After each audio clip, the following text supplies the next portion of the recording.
Isabel, I am so glad to be with you today. I have been eagerly looking forward to this conversation, not just to give our community a sneak peek of what they'll experience at EDTalks 2025, but to highlight your very powerful voice in the national dialogue for the future of learning. So thank you so much for being a part of this. Oh, thank you for having me. It's an honor, and I also really look forward to being with the community in Jacksonville. Awesome. Well, I know that we had the privilege of meeting at the ASU GSV Summit over in San Diego, and I am especially just so grateful and proud and excited about this year's event. Your background is so just is bringing me nostalgia. As a Stanford alum, I'm just so excited to bring the Stanford just innovative thinking to our community. So, thank you so much again. And just to tell you a little bit about our organization to open us up, and then I'm looking forward to just asking a few questions. But here at the Jacksonville Public Education Fund, we're focused on activating community support, connecting partners, and advancing effective ideas to ensure all of our students here in Duval County can be successful. And each year, Ed Talks gives us that opportunity to spark bold conversations and to help drive action that is at the intersection of education, innovation, and creating opportunity for all. This year, we're diving into a topic that is reshaping the world around us, and that's generative AI. And there is really no question that it's changing how we live, how we work, and how we learn. But at JPEF, we believe that the way forward isn't just about embracing new tools; it's about holding fast to what makes learning most powerful, and that's human connection. And when I first heard you speak at the leading ladies luncheon at the summit this past year, your insightful words, they really struck a chord with me and with the team here at the Jacksonville Public Education Fund. And you've helped so many think differently about how we really center relational intelligence, even as we grapple with how the world around us is evolving so rapidly. So we're excited for your leadership and grateful for it. Just as we prepare students to not only adapt, but to really lead in this rapidly changing world. So, to begin our conversation, I would love to just hear you talk a little bit about just how AI is opening up new possibilities in education, but how relational intelligence is what keeps us grounded. So, can you tell us a little bit about what you mean by that and why you think it matters right now? Yeah, Rachael, you already framed it so beautifully. Artificial intelligence is a technology that's uh, disrupting a lot of different things in education. Certainly, how we learn, as you mentioned, how we teach, more and more of the future of work as well. But also how we relate to each other as humans. Um, this is a very powerful technology, unprecedented in many ways, and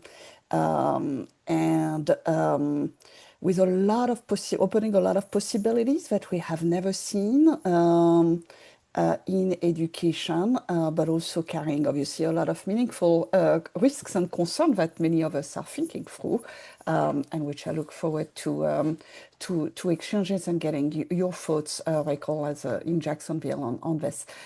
So on what my belief is that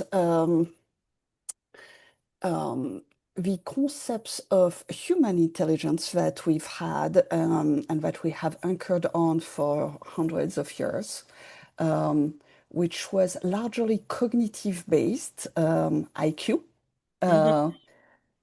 is largely outdated and will become more and more outdated as artificial intelligence continues to rise and needs to be replaced with what I call a new concept, but it might just be an evolution of our human intelligence, which is our ability to relate to each other and really connect on what is really makes us deeply human, which is what I call relational intelligence. Awesome. No, thank you. And I also love how you reframe soft skills. I know kind of we've been grappling with that term for quite some time. Some call them now professional skills, but it really, sticks with me, just this idea of like having human skills. In classrooms and in communities, we're seeing how qualities like empathy and collaboration and adaptability are more important than ever. How do you see these skills showing up in the lives of students, and how can schools better nurture them from your perspective? Yeah, so this is really clear that this is increasingly what employers are looking for. If you look at any list of top skills, whether from LinkedIn or from other platforms, um, those human skills, whether this is communication, collaboration, emotional intelligence, all those aspects that constitute actually relational intelligence in my mind are rising. Um, and it's not a coincidence that the chief economist officer at LinkedIn is actually calling our future economies relational economies. Because in this world of rapid technology penetration and that allows us to connect in some ways better with each other, um, and this hyper connection that we are all feeling, this sense also of feeling also deeply human is also increasingly there. So how do we best combine the best of technology but also the best of humanity together? That's right. It's so powerful, and that resonates deeply. I think that is the way forward. For sure. And, as we think about how schools are exploring the use of AI in teaching and learning, there's a lot of concern about how we can preserve that human side of education. And so would love to know just what advice you'd have for educators and for leaders who are trying to integrate AI in ways that strengthen rather than weaken relationships and belonging. Yeah. And by the way, there was a side of the question that I didn't answer earlier, which I think is very important. Let me come back to this moment, Okay.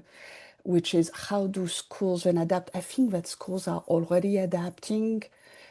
So many schools, so many districts already have portraits of a graduate, which have those future skills. So while we are testing on a certain type of skills and we have an education system that has um, largely adapted to those test-based cognitive type of measures.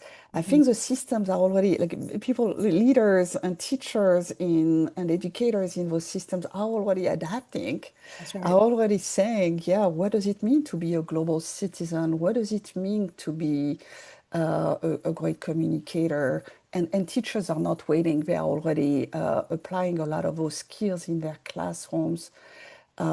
Anyway, I have a lot of hope that the systems are already adapting in many ways. Absolutely. Um, on the other question that you asked about what can education leaders and teachers do with AI. So there's I think one great thing here, which is that we have a lot, and you know this, Michael, based on your experience at Stanford. Uh, um, we sit at Stanford and in many other amazing academic institutions in the US and in the world on a treasure chest, if you like, of knowledge about how we humans learn and That's belong. And um, I think that in some really beautiful ways, we now have an opportunity to tap into this knowledge, this extraordinary body of knowledge, um, as AI is accelerating some changes in education.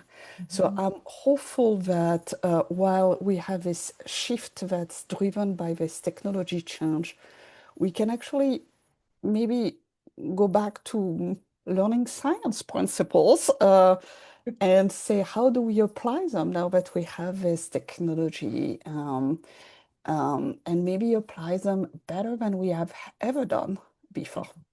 That's right. No, that all of that, really resonates. And I couldn't agree more with you that like educators, they're already leaning in. We've been encouraged here in Jacksonville to see and to hear of our school district, the Duval County Public Schools District, that they have a new AI Institute for teachers. And Yeah. so, just really trying to help them kind of, you know, get exposed and sort of acclimated to the tools. I've also been amazed. I was a part of a conversation recently with a student here in Duval County who, is just demonstrating how impactful it's going to be for, young people who have fully embraced these technologies to also help like level some of us up, who, are a little bit older than they are. And so I think that intergenerational piece is going to be really powerful in this next sort of phase of things too. As we kind of think about the students, I would love to kind of build on what you were just sharing about, maybe we can kind of more deepen our understanding of the different, kind of sciences and things of that nature. When you think about how we're going to prepare students to thrive, not just academically, but also personally, what do you think are some of the most essential skills that students are going to need today to lead meaningful lives in this increasingly tech-driven world? Yeah, I think there are some foundational skills that will not disappear and will remain for a long time, whether it's reading, writing, analytical skills, and other skills that we have taught for a very, very long time. Right. Uh, it might more be the mix of different skills that may be shifting. So I think there are two or three additional or things that are going to rise. One is something we don't think a lot about, but I think is very important, which is beauty and appreciation um, yeah, what is art, what is beauty in this world as technology rises. I think that actually it might also be rising, which is an area that I'm putting first because we don't think a lot about it. Mhm. There's not a lot of discourse on it, but I think that it may be rising. Two is you mentioned this already, but adaptability or creativity. Some people, there are different facets of adaptability, but that will definitely continue rising. For example, the number of jobs that any one of us in the US has held in the past 10 years has already increased by twice. Mm, So essentially, the number of occupations that any one of us will have in the future, mm, and certainly, all our kids will have in the future, will continue rising. So as a result of changing occupations, right, we'll need to be more and more adaptable to those changes that are inevitable and will continue rising and are already here. It's not always only the future, it's right here. right. And then three, and you will not be surprised if I say that, is relational. I think that our capacity to relate to others, to connect, will also continue, will actually really meaningfully rise. One reason is misinformation. Mm, So as yes. we will have a world where we'll have more and more fake, videos, fake news, fake information, where we will have the authentic, um, the real information might actually come back to really deep human relationships. And so, anyway, I think that this ability to connect with others will continue rising. And by the way, number one skill that on LinkedIn list right now is communication. So Right. it's already there today. Our ability to relate to others is already here. Absolutely. Absolutely. And I'm thinking, I mean, I'm still kind of like thinking through like how our schools and how our classrooms are going to make sure that kids, are ready for, the world as it evolves. And so is there anything else you would want to add as far as what your perspective of what a truly future ready classroom would look like, one that embraces both, innovation and also humanity and like is really cultivating in students those skills that you were just describing? Yeah, so there are a few things that I would love to see. One is I would love to see schools embrace those changes and empower learners to be more creators.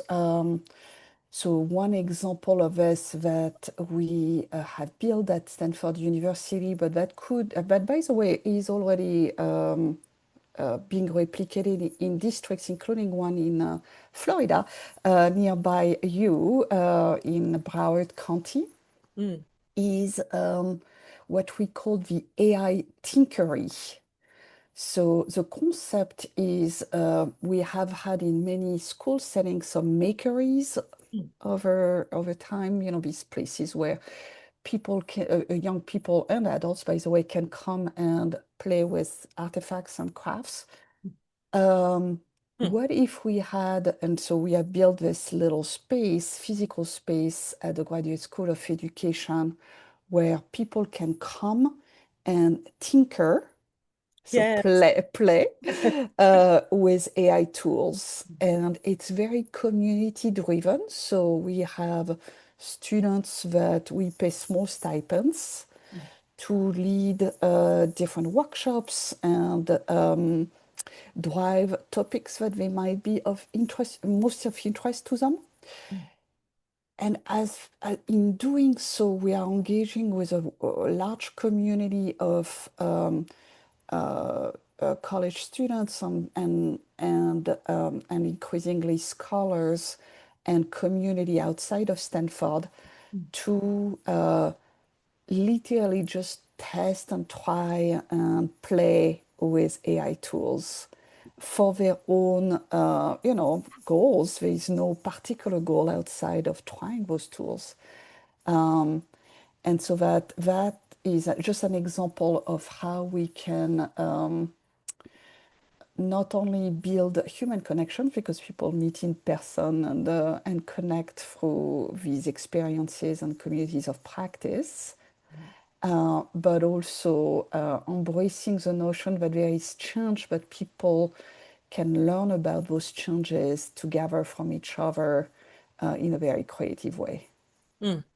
Oh, I love that. And that deeply resonates. I mean, learning is in my perspective, like designed to be fun, right? And that's how we keep our students engaged and kind of on the cutting edge is how do we give them that early exposure and just that opportunity. I love that word tinker to kind of just like play with it and embrace it as a part of the world around us. That makes all of these technologies more relevant and it places them within proximity to the students as well. It kind of reminds me of just like something I've heard as I've kind of, delved a little bit into your work.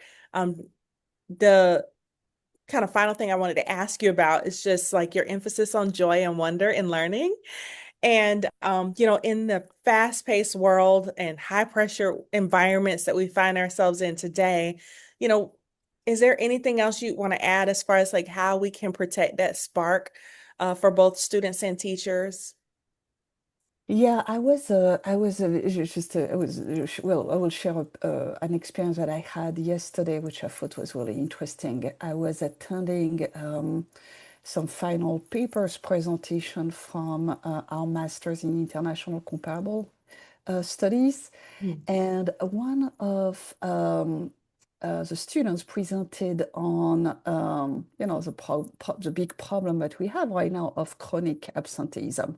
mhm, And he was sharing, he was originally from Japan, and he was sharing some very concerning stats from the Japanese environment where chronic absenteeism has been actually going up, not down, following the global pandemic, and trying to figure out what to do and how to better engage students in the Japanese education system. Mhm. And I'm giving this backdrop to say that I actually didn't realize myself that this was a global phenomenon. But this question about how do we engage youth in learning is a really important one, not only in the US but globally. And joy needs to be at the core of it. Without it, um, if we continue thinking about education and learning as something that we are dreading and that's stressful because we have tests, and I'm not sure we are going to, get better in the US and globally. I would love for us to, think more about, okay, what, this sparks of joy that we have when we learn something that we are deeply interested in, and when we are losing our sense of time and self because we are like so into learning something that we love. Anyway, I hope the vision for all of us going forward, and as opposed to disengage youth like we are experiencing globally. Oh, I love that so much. I feel like that's the perfect note to pause on because that's what it's all about. Like, when I think about human thriving and, just this sense of just like peace and happiness, that's, from my perspective, what it's all about. So I couldn't agree with you more. And I just so appreciate you taking the time today to share your wisdom and perspective. And I just appreciate how your thought leadership definitely reminds us that the future of learning isn't about choosing between technology and humanity, which I know a lot of people worry about, but it's really about using innovation to elevate the things that matter most. Your insight is going to be a true gift to our community, and I cannot wait for everyone to hear more from you at EdTalks 2025. Thank you so much to those who are watching, and and thank you all for just being a part of this conversation. We definitely invite you to please come out and join us on September 23rd for an inspiring afternoon as we explore how to shape the future and create a future in which every student in our community has the opportunity to thrive. Thank you. Thank you, and looking forward to seeing you in person, Rachael.